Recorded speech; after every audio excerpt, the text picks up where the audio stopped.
Kyle Busch's 2020 continues to just be terrible. Chase Elliott ranks up another win in his He the Road Course kin. And what the heck happened to Kevin Harvick today? Struggling day. We talk about the winners and the losers from this weekend, give you a look at Road to the Playoffs, talk about what the heck happened to NBC and the finishing results on this.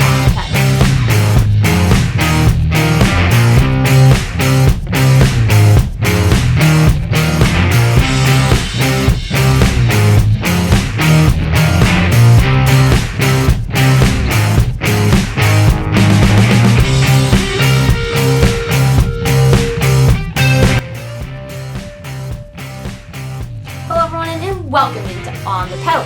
I'm Cameron Simpson. We do have a lot to talk about today, including Chase Elliott winning his second race this season for points. Of course, he won the All-Star race, as we all know. That was this weekend, very hyped up, ready to go. And then we see NBC cutting it off the air, just barely. I did have the race recorded, and I was going through the commercials, and I noticed all of a sudden the evening news comes on. And I was a little bit confused on why the evening news would come on. Normally, NBC will interview the drivers. Today, they've decided not to interview drivers. Of course, their interviews have gone up on their social media, NASCAR and NBC social media, and post-race coverage, as I hear, has resumed on NASCAR and on NBCSN after hockey coverage concluded. Of course, it's the Stanley Cup playoffs in hockey as we cover this season. It's the Stanley Cup playoffs, and we're having videos on the playoffs. We're talking about the playoffs more and more as they go here on this channel because it's the Stanley Cup playoffs. We're talking about them. We're diving into them. That's on this channel. Extended coverage from them all the time, really. But NASCAR normally will switch over to NBC after the broadcast to flip over the coverage. They couldn't do that time. And NASCAR and NBC, of course, cuts the air while on NBC. It's caused a lot of people to be like, NASCAR Fox is better, but they're really not. NASCAR and NBC, of course, always brings in the better racing. They always get the better races, number one. Number two, they always have more energy to the races. Number three, they really give you the storylines and tell you more about the race than you really need to know. And as an average fan, that's awesome because you can keep updated with the race. So NBC normally does a very phenomenal job. Today, of course, they didn't. They cut out, as you've seen Road to the Playoffs, you'll see a different graphic today because NBC cut off the coverage, so there wasn't a graphic up. So it was very crazy, to say the least. The race went, let's say, the racing for me was not what I hoped the road course would be. Surprising enough, the drivers today really did not crash.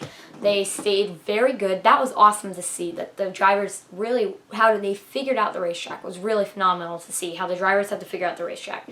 But the racing overall at this track was just really meh. Is that the right word to use? It was okay. I mean, we saw crashes. Some cars crash like a spin out, but no caution comes out. That's road course racing. To be honest, in my 2021 NASCAR Cup predictions, I said the road course probably was going to do good. I had high expectations for this race. And of course, I didn't get those you know what I mean. Sorry. I didn't get those fulfilled. And I thought maybe I would. But I just thought this race was going to live up to it. I think Watkins Glen is a better racetrack. We see better action. I'm a fan of a road course. I'm a fan of road course racing. It's just, this was a COVID-19 thing. The drivers didn't get to practice here. They had to go to the road course. They don't normally do. They had to do it this year because NASCAR COVID and when they returned, and I watched the race. The racing overall today, I think, was just average NASCAR racing. It wasn't overly exciting. It wasn't bad. It was very good. I think, really, I enjoyed it. I mean, some people I keep hearing say, well, this racing wasn't like what we saw at a normal Daytona. No, but we saw some interesting things here from the road course that I think are awesome here. Anyway, that's basically my thoughts on the racing and my thoughts on NBC, like, cutting out the broadcast halfway through. Whatever, it's something that we'll have to deal with. Maybe we'll see an apology from NBC. They're normally real good about that. They'll come in the broadcast and be like, we're sorry we had to cut out early, blah, blah, blah. They'll give us an explanation because it is a Dover doubleheader next weekend. Also because of COVID. See, all these things because of coronavirus are really just messing up the schedule. I'm telling you guys, we are just getting messed up in the schedule. So to talk a lot about the storylines of the racing, really, and talk a little bit about the finishing results. Denny Hamlin will hold off Chase Elliott in these finishing results to win his third road course win in, like, he's won Watkins Glen. I think it's like his third in a row. Let's just say he is a amazing road course racer. I mean, Chase Elliott, look, that's why we're doing this, is just to talk a little bit about, you know, some of the big things that we need to talk about here. Chase Elliott, he's awesome. He's a great race car driver. I'm not the biggest fan of Chase Elliott. I know a lot of people are, you know, because he's the most popular driver in the sport.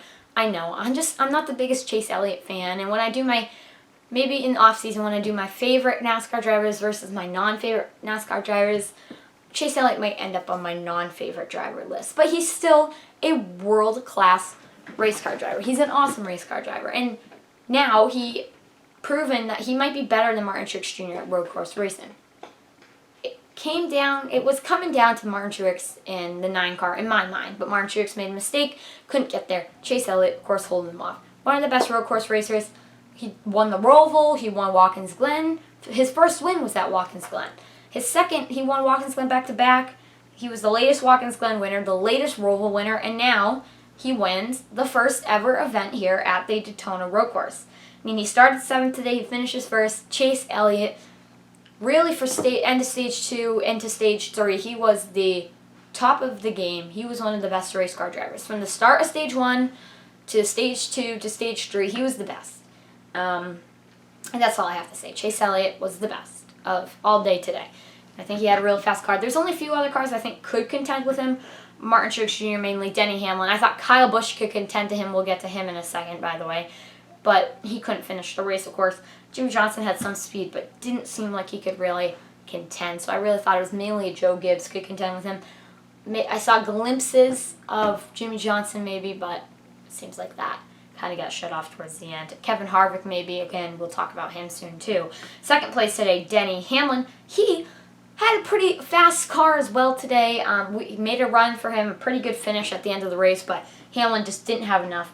Started second, finished in second. It's a good deal for that team. They're locked and loaded in the playoffs, looking for that regular season championship. Of course, he finishes second. Martin Truex Jr. in third place today. He also started third. This is kind of funny. But he was the car that I thought really could have something for Chase Elliott. I thought he's one of the best road course racers, too, of this decade, of this age of NASCAR. I think he's one of the best road course racers. But he seemed like he couldn't surpass it and do better than we all thought he could. But Martin Truex Jr., third place today. Good run for that team, especially they one win on the season. I thought maybe the road course could be Martin Truex's ground. It wasn't.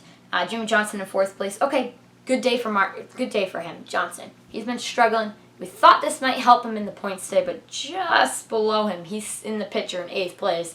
You'll see William Byron as well is not doing as great as he should. So Jimmy Johnson fourth. I mean, great run for him.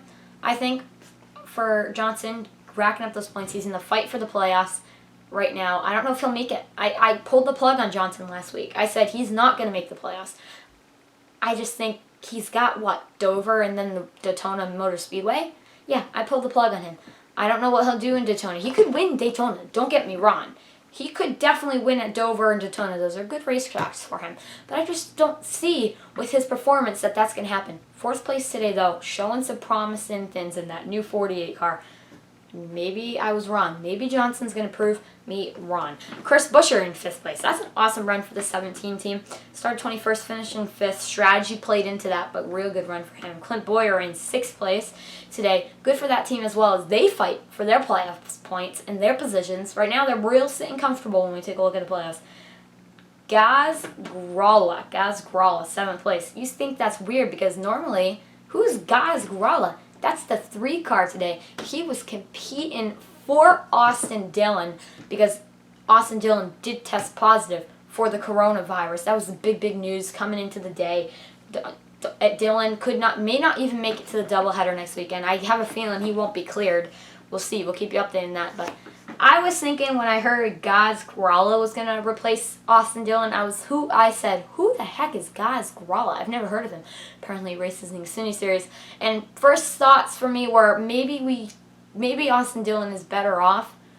Maybe that 3 team is better off just not putting anyone in that 3 car because this guy doesn't seem good.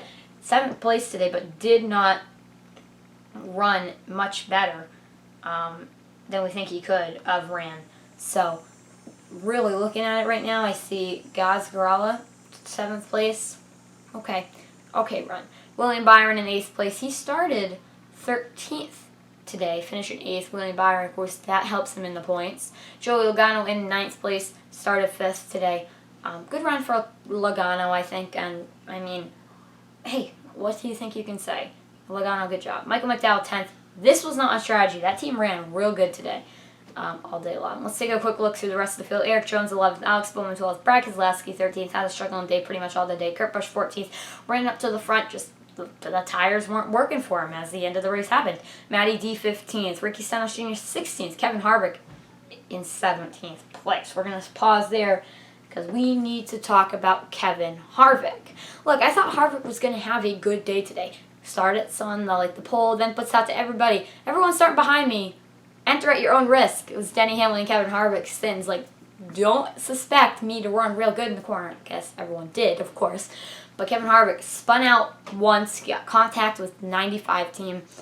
He spun out. It was tough to see, tough to hear for him. And yeah, he spun out. He got stuck on the corner. And then everyone else moves in. And that was about it. And then Harvick just had to go to pit road and got spun out again. And it was one day struggling. It's going to hurt him in the road for the playoffs, as we'll see. Working for that regular season championship. It's definitely going to hurt him for starting on the pole, finishing 17th. It's an okay recovery for what he went through. It's okay for this driver, but it's going to stink for him. Tyler Reddick, 18th. Ryan Newman, 19th. And Ty Dillon with another top 20. Finally, the last notable finisher I really just want to talk about is Kyle Busch. He had an accident and a mechanical failure. It started with the brakes going out. To be honest, brakes going out at a road course are common. But for Kyle Busch, this 2020 just continues to be a bad year. I thought he had a chance for the win today. Of course, he did not. Sorry to all Kyle Busch fans, including myself. But yeah, he just had a struggling day today. Started towards the front, 4th place, and finishes way back in the field, last place today. Stinks for him. Stinks for everybody involved in that 18 team and the 18 camp. So, yeah, that stinks for him. Let's pull up the next thing I think we should talk about is road to the playoffs. Now, you're going to notice the graphic is different because NBC didn't really show one this time, but I found this. Kevin Harvick still with 6 wins, 1st place on the board right now. He's holding good for his regular season championship plus 15 points. Good job. Hamlin just behind him. Keselowski, this doesn't show points right now on the left-hand side, so I can't really tell you how close the regular season point battle is, but as we've seen in the past, it seems like Hamlin will be okay. Almirola, 130, Kurt Busch, 121. You just lock him into the playoffs. So 3 races to go. They're good to go. Kyle Busch, 100. I would say he's pretty much good to go right now as well. Boyer, 66 points to the good. So comfortable from that run. Dover isn't his best racetrack, so watch that points after Dover, post-Dover. Then Matty D, 44 points out of the good. Okay run for him. Byron, 25. Succeeds that lead over Johnson. Johnson, 25 points out with Byron running good lately. Dover coming up. Watch for Johnson to rank up some points, get some stage wins, but I think he's just in a must-win situation. Mark Jones in a must-win situation as well. Eric Jones is definitely going to have to get a must-win, I think, 35 points out, unless he can pull off a lot of stage wins. Jones fans, he might need to win. Reddick is in a must-win situation. Definitely 57 points out this point, 3 races to go. It's possible, but realistically, he's going to have to win the race. And Bell, 146 points out. At this point, it's definitely in a must-win. So that's a quick look at the playoffs. Not much changed. Not much is changing anymore with the playoff standings, guys. That was it for that. Fine, and that's pretty much it for this video, guys. Lots to talk about. Really, lots did come out of this race, and it's pretty cool.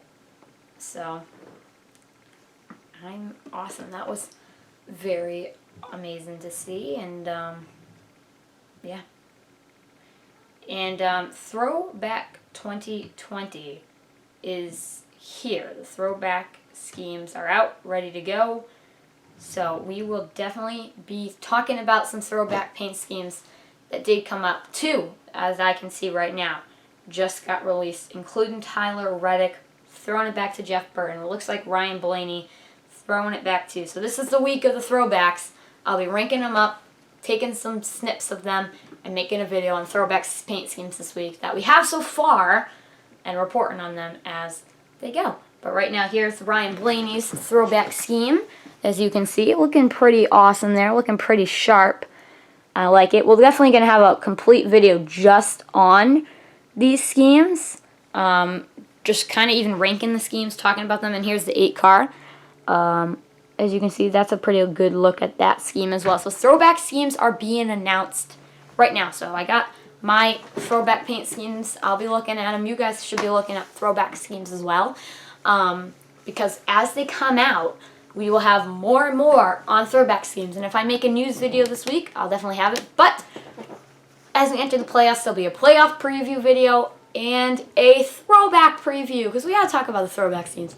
Thank you all for tuning into today's video. Hope you enjoyed it. Have a fabulous day, everyone. Peace, and I'll see you in the next one.